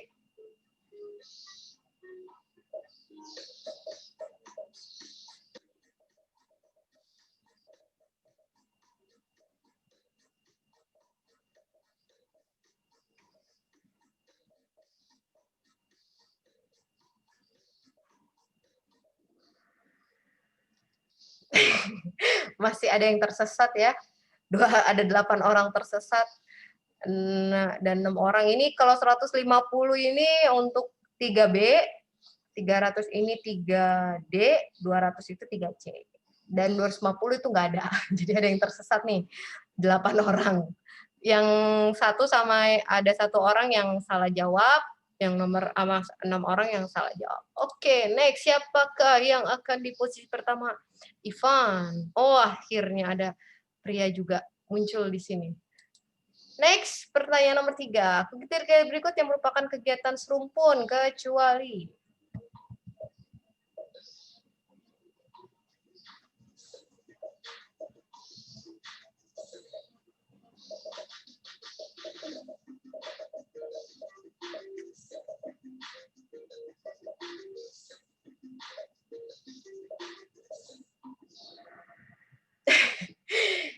ada yang masih tersesat juga, lumayan banyak nih yang tersesat. Yang nggak tersesat ada 12 orang. Ya, membuat perkiraan jangka pendek ya, itu dia hitungannya individu. Sementara yang pengamatan lain-lain itu ada hitungannya, dia ada yang yang tadi saya sampaikan, dia kegiatan-kegiatan serumpun. Baiklah, siapakah yang posisi pertama saat ini? Nadine. Aminullah mulai naik, Faki mulai naik, Ivan turun ke bawah. Pernyataan kegiatan dilakukan oleh PMG dalam satu shift dan satu paket kegiatan sesuai dengan jenjang jabatan PMG, arti dari pakai ini.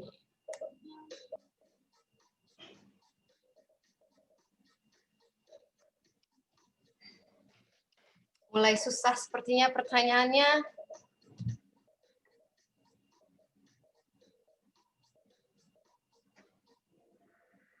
Yes, pada pinter-pinter nih mulai nih. Ada 25 orang yang sudah mulai menjawab dengan baik. Masih ada sekitar 7 orang yang tersesat. Kita lanjut saja berikutnya. Siapa yang makin naik ke atas? Wah, Nadine masih di posisi teratas. Di 5 pertanyaan. PMG Muda membuat KTI dengan 2 orang teman. Diterbitkan di majalah. Berapa nilainya?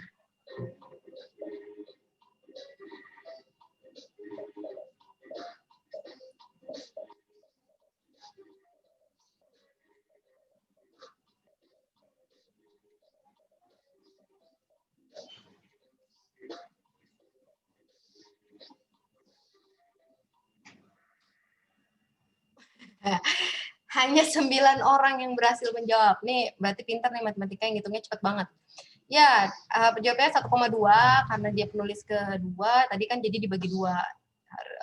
Kalau cuma nulis sendiri 6, kalau nulisnya berdua ya 2,4, kalau dia penulis kedua karena dia penulis ada 3 orang ya, jadi yang penulis kedua ketiga dapat 1,2.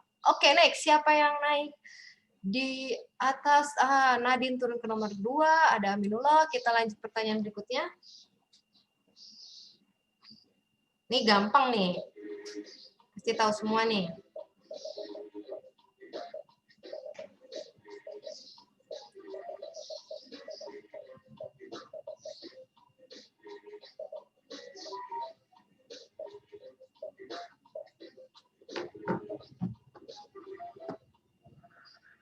Wih, yang tersesat mulai sedikit, yang benar sudah mulai banyak. Berarti ini ya, yang 10 orang masih harus belajar supaya bisa naik pangkat. Apakah posisi berubah? Wah, Amanullah masih di atas.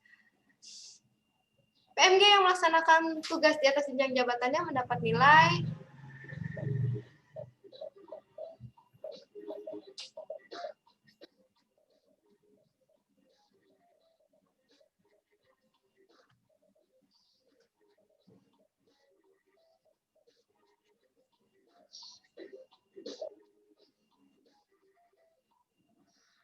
sip. Mantap, sudah mulai pintar ini, mulai ngerti nih. Amanullah masih posisi atas. Kita lihat apakah dia akan terus bertahan sampai dengan akhir pertanyaan.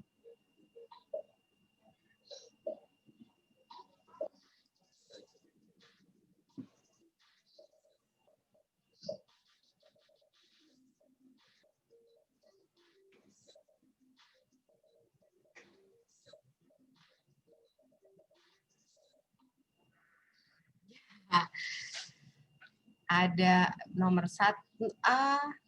Siapa yang posisinya? Wah, Faki sama Ari mulai naik, Nadine turun, Amanullah masih di atas. Nomor 9.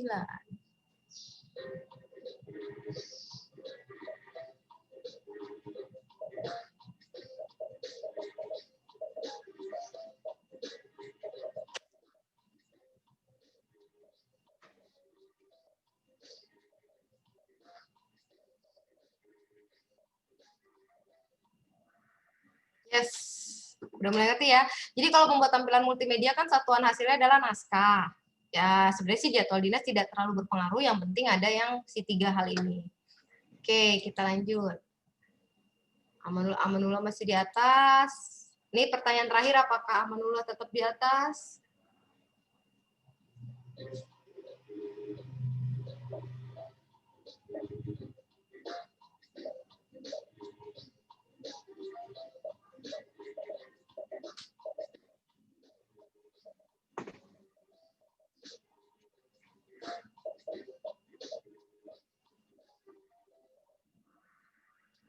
Ya, lumayan. Walaupun sebagian masih ada yang tersesat. Kita lihat siapa yang di... Oh, nomor 3 Arinda, selamat. Nomor 2 Nadine. Oh, Nadine tadi di bawah udah naik lagi. Nomor 1 Amanullah, selamat. Nanti dapat kursus. Hadiahnya adalah dapat kursus singkat dari saya bagaimana membuat dupak supaya dapat nilai yang tinggi. Jadi ada dapat kursus singkat dari saya. Oke. Terima kasih teman-teman atas partisipasinya di tugas barusan, proses assessment evaluasi. Apakah ya emang sih saya tahu kurang gitu ya, 30 menit atau 1,5 jam itu kurang untuk belajar tentang dupak, tapi kita bisa belajar setelah ini. Seminggu ini kita masih bisa diskusi. Terima kasih, mudah-mudahan nanti kalau misalnya masih ada yang belum paham bisa dibaca lagi presentasi saya, bisa juga dibaca SK 185-nya gitu ya, dipelajari buat pengantar tidur, lumayan ya. Kalau belum ngantuk bisa baca itu, mungkin jadi ngantuk gitu ya. Akhir kata saya mau bilang ini, always do your best what you plan now, you will harvest later. Ini katanya si Oge Mandino. Artinya apa? Kalau mau nilainya bagus, nilainya dapat maksimal, ya lakuin yang terbaik, bikin yang benar, bikin yang bagus, bikin yang sebaik-baiknya, all out gitu. Toh bikinnya 6 bulan sekali gitu kan, nggak tiap hari. Kalau jadi kalian bisa all out, bikin yang baik, yang benar sesuai dengan aturan. Nah nanti pastinya akan dapat nilai yang baik. Itu aja. Akhir kata yang itu bisa saya sampaikan. Terima kasih. Mungkin ada pertanyaan, saya buka ruang pertanyaan. Masih sisa berapa menit lagi ya Pak Jun ya? Untuk pertanyaan Ya, Pak. masih pertanyaan Bu. Kalau ada yang ditanyakan dari teman-teman silakan. Iya. Tadi baru 1 pertanyaan dari Faida, yang lain belum. Silakan tanya boleh. Ya. Izin ya, monggo, silakan. Izin bertanya, misalnya kita dalam rentang bulan Januari sampai Juni itu ada bikin karya tulis ilmiah gitu.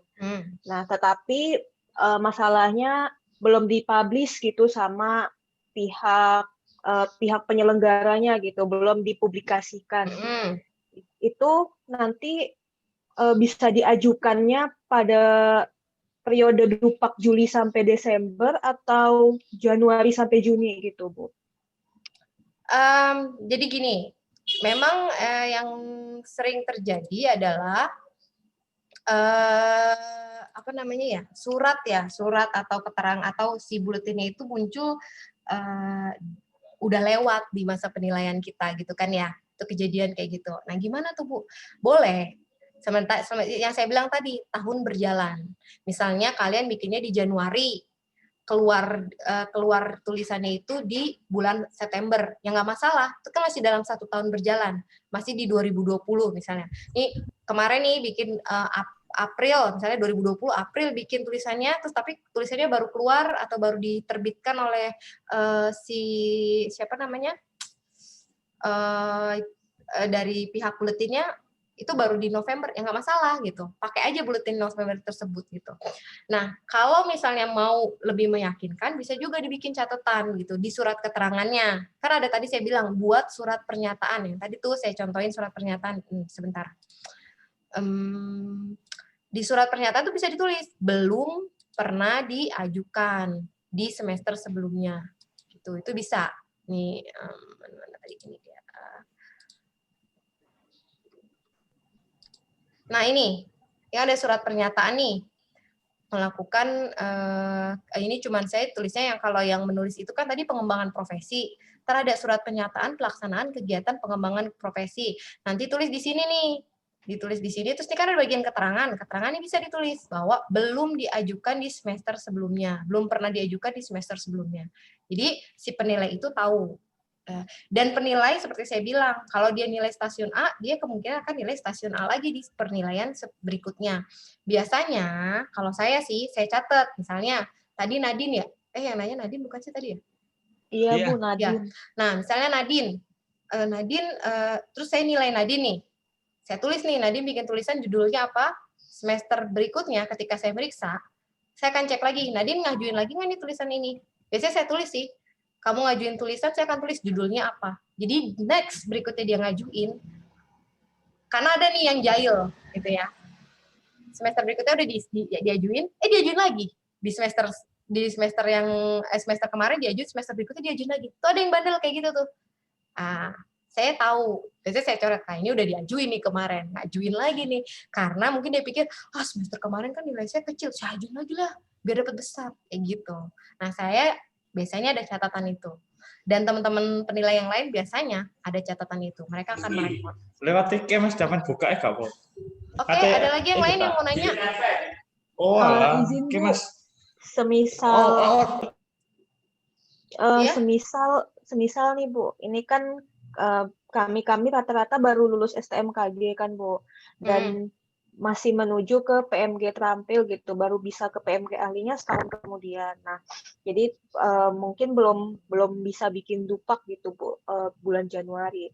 Nah, yang mau saya tanyakan itu, semisal KTI saya diterbitkan pada bulan Desember ini gitu Bu. Nah, tahun depan kemungkinan kan sudah boleh bikin dupak gitu Bu untuk bulan Juli.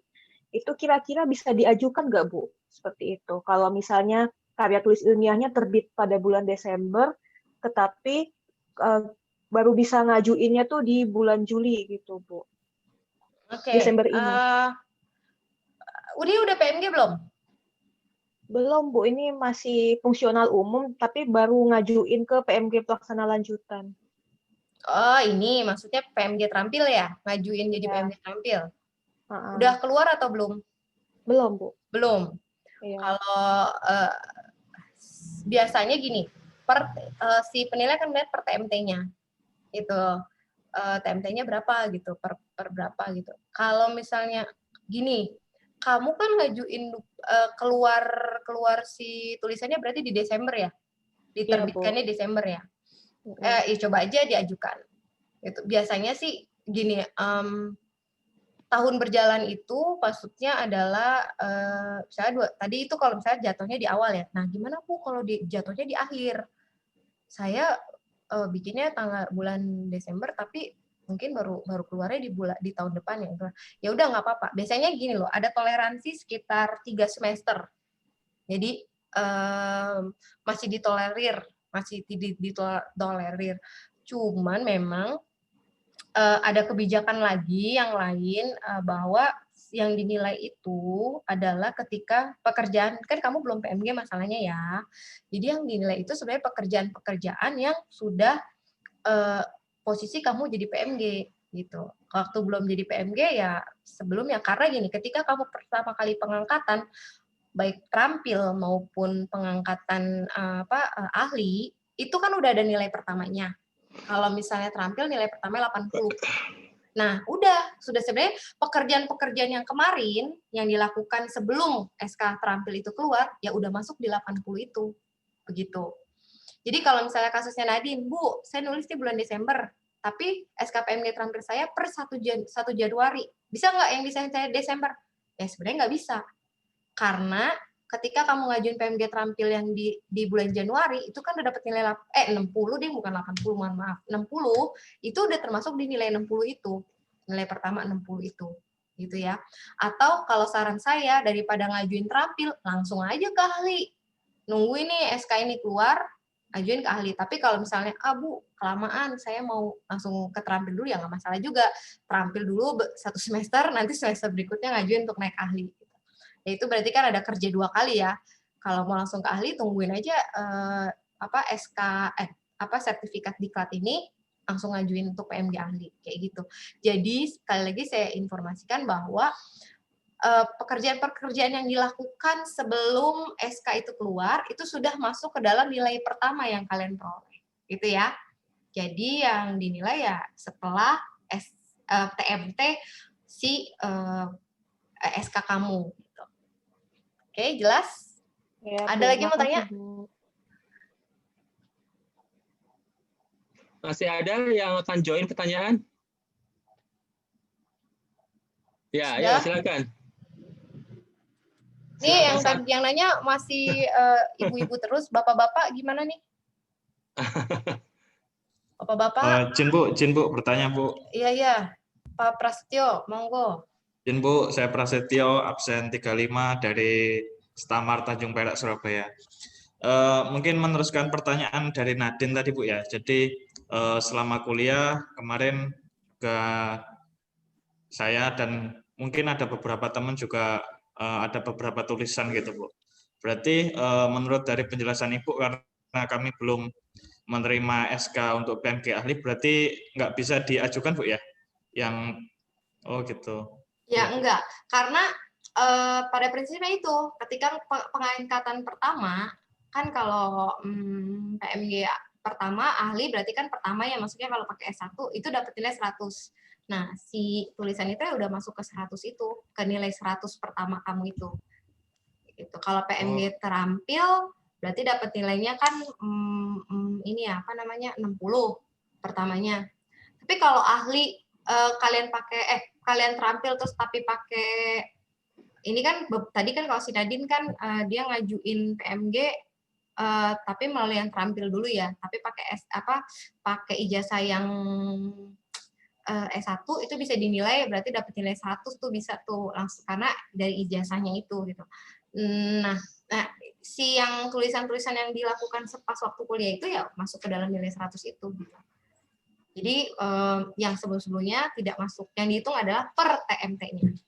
Misalkan TMT-nya 1. Oh ya, TMT jabatan fungsional dengan TMT pangkat itu beda.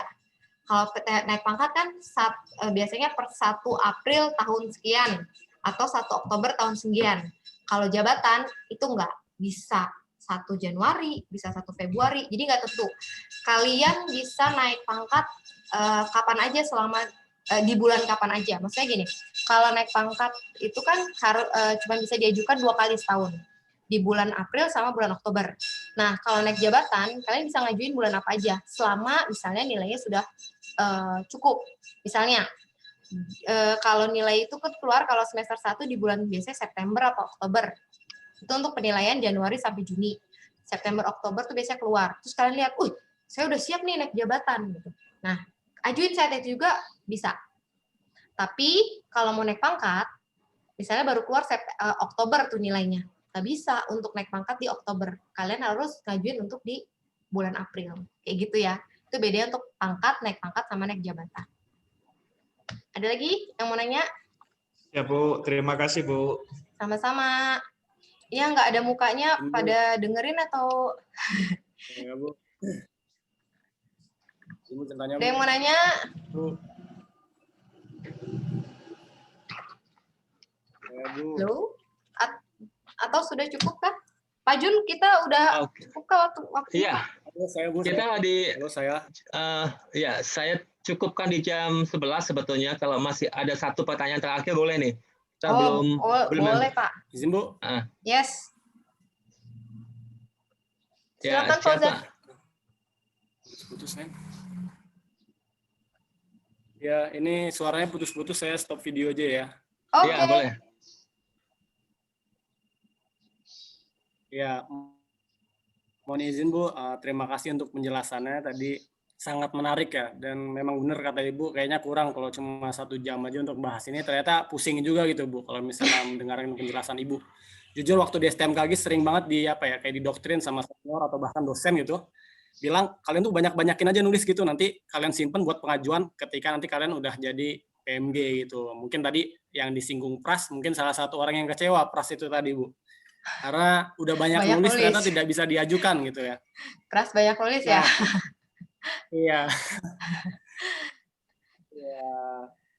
Kemudian apa? Ya, silakan. Iya, Pras ya. Izin Bu, saya nggak mau banyak tanya Bu. Nggak mau banyak tanya, tapi saya boleh nggak Bu, di-share aja gitu Bu, dikirimin, kira-kira kitanya dikirimin contoh Halo? Atau apa ya, Bu, contoh real yang benar-benar agen yang di UPT gitu loh Bu, dan itu halo tes. Iya, contoh kegiatan atau contoh dupa kah?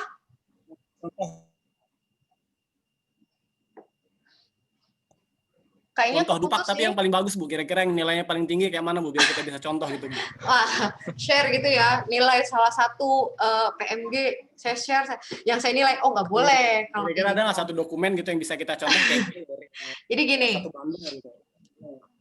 Kalau untuk saya men-share contoh dupak yang dikerjakan oleh orang yang saya nilai misalkan bagus, terus saya share, itu saya tidak boleh. Gitu. Jadi ada kode etik di penilai bahwa saya tidak boleh men-sharekan atau menginfokan hasil penilaian kepada PMG.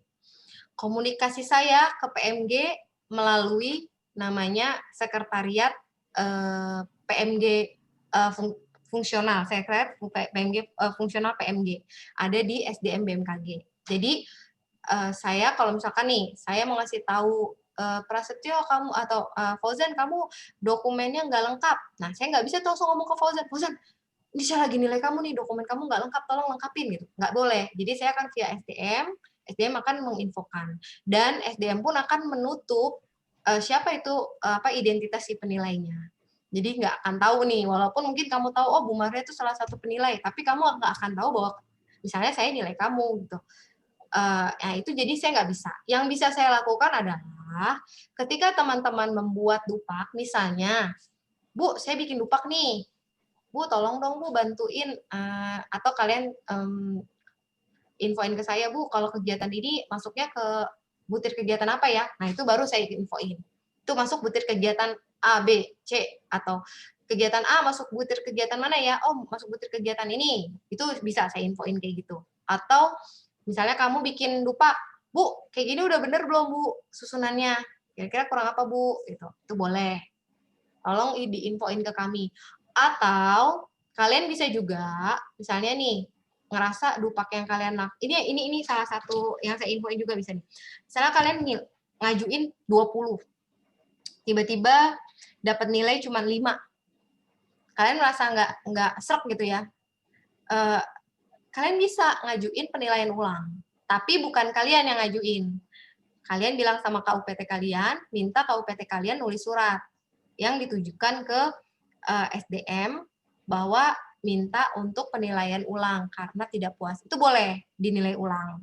Nah, kayak gitu. Atau bisa juga dengan nanya ke SDM, ada nggak catatannya? Kenapa sih nilai saya kecil? Pasti kan ada alasannya. Oh ya, tim penilai itu wajib membuat alasan. Jadi setiap coretan yang dibuat, setiap tarikan dari pulpen saya atau pensil saya, itu harus ada catatannya. Misalkan saya nyoret nih, misalnya saya nilai punya Prasetyo, saya coret, coret nih. Itu ada catatannya. Kenapa saya coret? Gitu, nggak sembarangan dicoret gitu. Saya coret karena misalnya, kegiatannya serumpun nih. Saya ambil yang besar aja. Jadi yang satunya nggak usah dimasukin gitu. Kenapa? Karena dia serumpun. Kayak gitu. Jadi setiap tarikan coretan yang saya lakukan itu pasti ada catatannya. Kayak gitu, ya. Jadi nggak asal nyoret, tapi ada catatannya. Itu bisa ditanya catatannya itu sama SDM. Itu ya. Karena setiap penilai wajib membuat catatan. Gitu. Ada lagi yang nanya? Kalau butuh bimbingan dalam membuat dupak, boleh nanya-nanya. Tapi kalau ngasih contohnya kayak apa, mohon maaf tidak bisa. Bu, yang bagus Bu, pernah Kak Ibu nilai ini bagus nih dia kasih gitu. Oh enggak bisa saya. Jadi nanya aja buku bimbingan boleh. Tadi yang menang si Amanullah ya. Ntar itu dia dapat bimbingan khusus dari saya. Ada lagi yang nanya? Masih ada lagi? Izin Bu, Oh ya, izin Bu, saya Prasetyo. Mungkin satu lagi Bu. ya terakhir ya. Oke, siap. Silakan. Bu, tadi meneruskan yang penjelasan dari Ibu. Untuk kita pengen tahu alasan dari penilai, maksudnya catatannya itu prosedurnya seperti apa ya Bu? Apa kita harus berkirim surat gitu, apa gimana? Hubungin aja bagian SDM. SDM BMKG tim sekretariat itu dia subitnya Pak. Nanti saya infoin deh ya nomor telepon dan istilahnya nomor telepon ekstensinya ya. Saya juga nggak gitu apa, saya mesti lihat catatan saya dulu gitu. Jadi saya infoin atau mungkin ke siapa kasubagnya atau kasubitnya itu Pak Tri, saya lupa namanya Pak Tri. Lama lengkapnya sama jabatannya saya lupa. Nanti saya infoin ya di LMS. Bisa tanya ke situ. Jadi ada beberapa memang yang memberikan catatan. Jadi kayak misalkan, banyakkan kegiatan serumpun. Nah, lihat lagi nih, bener nggak kegiatannya serumpun? Atau kayak tadi yang saya bilang, siapa namanya? Oh iya, satu lagi. Sering nih ikut webinar ya. Webinar kan sekarang lagi bertebaran di mana-mana kan ya. Banyak sekali yang sehari bisa ikut 2, 3 gitu webinar. Nah, webinar langsung masuknya seolah-olah, nah ini juga jadi catatan buat kami tim penilai dengan bertaburannya webinar di mana-mana gitu ya, jadi PR. Kalau semua ngajuin 1, angka kreditnya 1, sementara webinar itu kan masuknya ke penunjang, betul? Nah, kalian masukin 1, dalam sehari kayaknya kalian ikut 5, dalam sebulan misalkan ikutnya 10, dalam 1 semester ada misalnya 12-nya diajuin semuanya. Kalau penilainya iseng, dalam artian dia nggak terlalu peduli, wah ya udahlah, ini pasti dia pedulinya nilai besar nih, di ACC nih sama penilai, tapi yang rugi kalian. Kenapa? Ya 20% penunjang saya bilang tadi untuk naik pangkat, 12 besar loh, ya kan? Nah itu jadi keganggu kalau webinar gitu. Itulah kenapa, karena nggak mungkin juga ngasih nilainya 1. Gitu kan, akhirnya kita hitung lagi, webinar itu kan paling ikut cuma 1 jam, betul? Ya kan? 1 jam, 2 jam, paling mentok-mentok 3 jam, ya kan?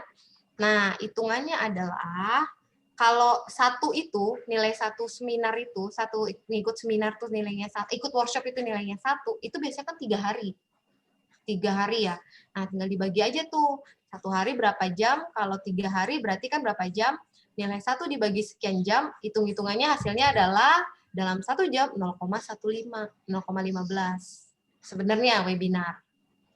Kalau 1 jam ikutan itu 1 kali ikutan bukan 1 jam, 1 kali ikutan seingat saya kalau nggak salah 0,15. Jadi nilai kalian juga nggak besar-besar banget, betul nggak? Mau ikut 10 kali 0,15 jadinya berapa? 1,5 doang, betul nggak?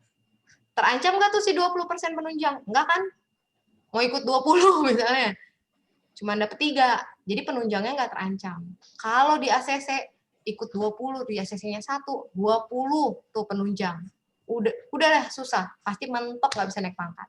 Kayak gitu. Ya untuk webinar-webinar ingat, ajuin aja 1 kali webinar itu 0,15. Nggak usah banyak-banyak. diutamanya aja dibanyakin. Jangan yang penunjangnya, gitu ya.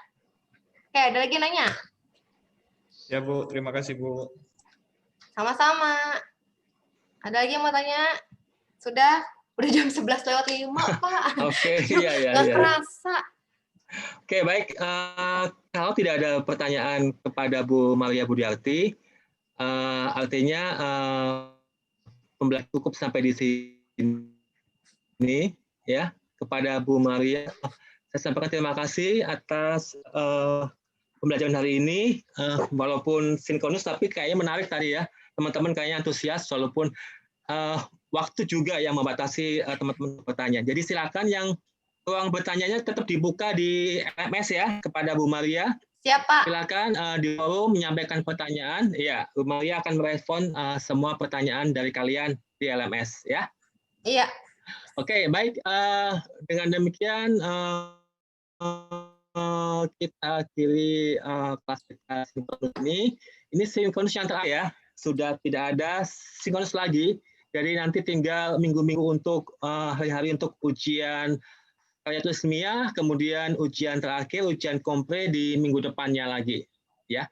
Jadi Bu Maria, terima kasih atas waktunya, terima kasih kesempatannya, terima kasih atas sharing waktunya dan ilmunya kepada teman-teman. Mudah-mudahan bisa dimanfaatkan ilmu dari Bu Maria ini untuk wawasan atau bekal kalian nanti ketika angkat menjadi tenaga fungsional PMG ahli di kerjanya. Terima kasih.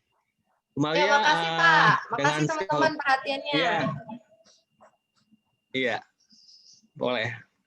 Ya Bu, sama-sama Bu. Baik, ya terima kasih. Kita berikan aplaus buat Bu Maria Budiarti ya. Ya, terima kasih. Oke, baik teman-teman. Sebelum saya tutup kelasnya, kalau masih ada yang ingin di-sharing dengan Pak Jun, silakan apa saja silakan disampaikan ya. Kalau tidak, Pak Jun, saya izin live ya Pak Jun. Iya Bu. Teman-teman saya izin live. Terima kasih. Ya, terima kasih. Ya, terima kasih. Terima kasih Bu. Terima kasih Bu. Ya, sekali lagi ya, saya ulang lagi sebelum ditutup kelasnya, silakan kalau ingin bersharing dengan Pak Jun. Kalau tidak ada, kita sudahi kelasnya. Ada?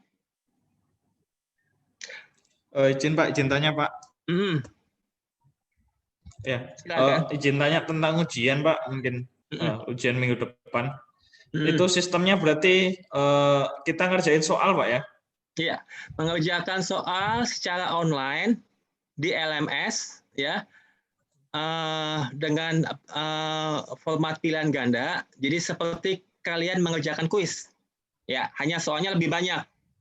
Materinya adalah materi gabungan dari mulai pengamatan, pengelolaan, pelayanan, ya. Itu digabung jadi satu, kurang lebih jumlah soalnya adalah 60. Biasanya jumlah soal 60 dengan waktu mengerjakan kurang lebih 2 jam.